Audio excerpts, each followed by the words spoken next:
These are the 5 most expensive whiskeys I own. How much did I pay and would I be willing to buy them again? Let's dive in. Hey everybody, welcome back to another episode of the Bourbon Hutch. Thanks so much for joining me on this journey through the world of whiskey. So that's right, today we are talking about some big kahuna bottles, some really expensive juice here. Each of these bottles certainly put a dent in my wallet, and they're all very, very expensive. These are the most expensive whiskeys that I currently own. So what I figured we could do with each of these is chat through, 1, how much I paid for them, 2, how much effort I had to put in and what I did to get these bottles, because I think that ultimately factors into whether or not these bottles are worth it, not just their price, but the amount of effort.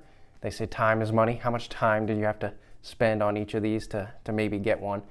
And then would I buy them again at that price point? What would I actually be willing to pay now that I have them in my collection and have tasted the juice?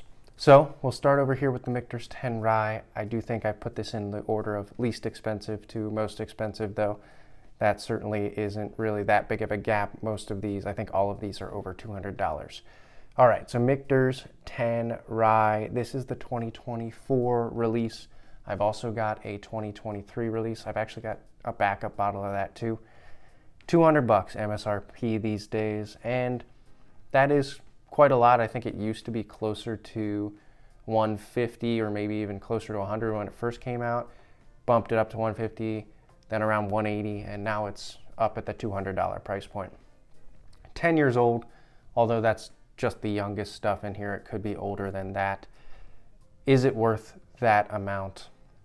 Ultimately, I think yes. I mean, I have 3 bottles of this stuff because it's so flavorful and so potent and so powerful. And that's so impressive because the proof point here is only 92.8 proof. And yet, it might be probably the best low proof bottle I own. It's just really, really fantastic. What did I have to do to get these? Luckily, I live about an hour and a half from Louisville, so I, on occasion, will take a Saturday or Sunday. I'll drive down there. I'll get to the distillery about an hour ahead of time before it opens, stand in line, and see what they get. You know, sometimes they release a special bottle, sometimes they don't. It's really hit or miss. So in terms of the amount of effort to get this bottle, that's relatively high. I'm not just putzing down the road and getting lucky at a local liquor store. Like, I gotta wake up early, get down there, be one of the first people in line, and hope for the best. I've gone down multiple times and gotten absolutely nothing, so that's 3 hours in the car and a lot of effort for no bottle. So really happy that I do have the 2024 as well as a couple 2023s. Yes, I would pay that $200 again. And for the right one that I really, really like, I think I might even pay more, like $250. I think they're really special whiskey. Okay, next is Four Roses limited edition small batch. This is the 2024 edition. This bottle is $220 MSRP, which is what I got it for. How did I acquire it? I went down to the distillery. I was down in Bardstown for the Kentucky Bourbon Festival in September. Woke up one morning very early at like 5 a.m., went over to the distillery, waited in line about 2 hours, and was lucky enough to get a wristband, and that guaranteed me a bottle. So again, right place at the right time because I was already at the festival, but then a ton of, extra effort to make sure I could get a bottle. Is it worth that? Is it worth the $220 actually price point? I would say this one hits right at even. Like, I would not pay more than $220 for the limited nature of it, for the special nature of it. I'm very glad I have it. Not disappointed with the price I paid, but unlike the Michters, it's not one that I'm now like, oh, I've got to hunt that down every single year, or I'd even pay a little bit over MSRP some years. This one is just kind of hitting even at that price point for me. Very good, worth the price for having one of the bottles that they've released, but kind of sitting right at an even value for me. Okay, so next we have the Old Fitzgerald, very, very special 13-year-old release. This was the 2024 release of Old Fitz. It is Basically, 13-year-old whiskey that was vatted and set aside for 12 years, waiting for the right moment to release it. They decided to release it for the 25th anniversary of Heaven Hill owning the old Fitzgerald line. This one is $230 price tag. How did I acquire one? Well, I was down at the Bardstown Bourbon Festival, like I said, with the Four Roses. Got in on the first day we were there, Friday. Was there about an hour to an hour and a half early in the line. Not VIP, just regular access. Then ran right to the Heaven Hill line, basically, which was already super long. Waited in that line for another hour and 45 minutes or so, but was able to acquire the bottle. That's a good amount of effort. I like to get there early for the festival anyway, but that does mean you're spending about 2 hours of your festival experience just waiting in lines when you could be tasting all the other whiskey. Ultimately, I do think it's worth it for this bottle. I've tasted it, broke it open with a couple of guys, really close friends, and it is very, very tasty.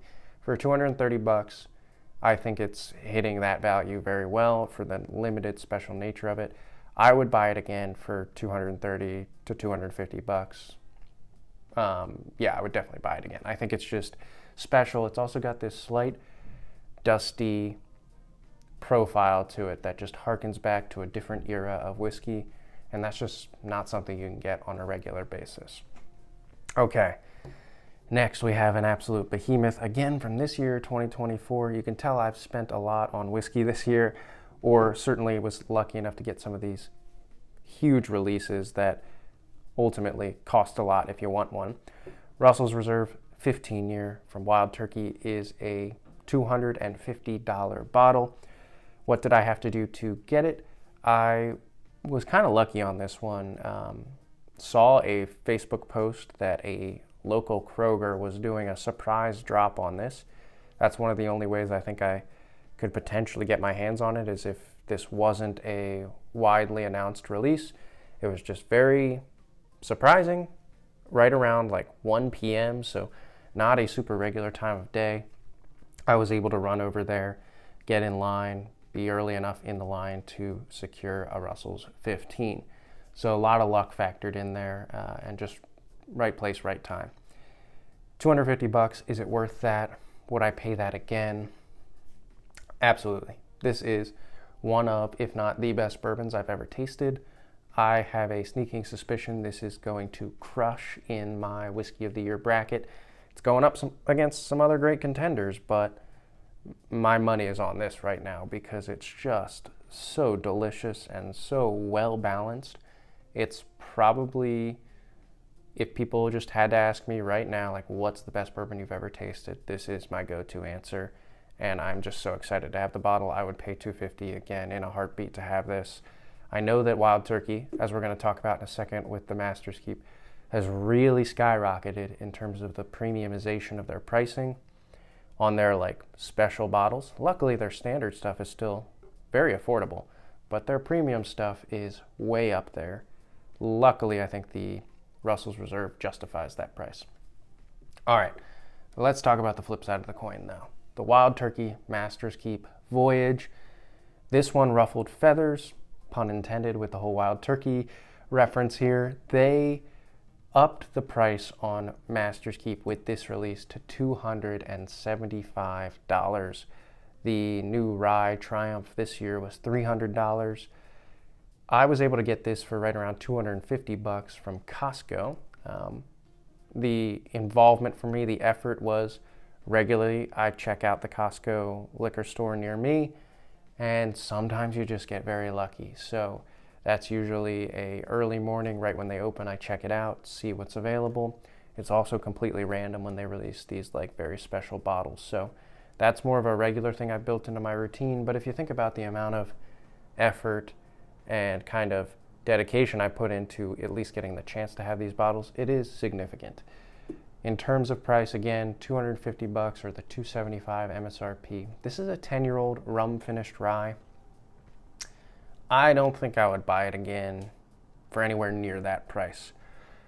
If I had to put a price tag on this, I mean, considering presentation, considering limitedness, considering the juice in the bottle especially, I think this is a $125 to $150 whiskey in the grand scheme of things. I ultimately am not like super disappointed that I spent upwards of $250 on it.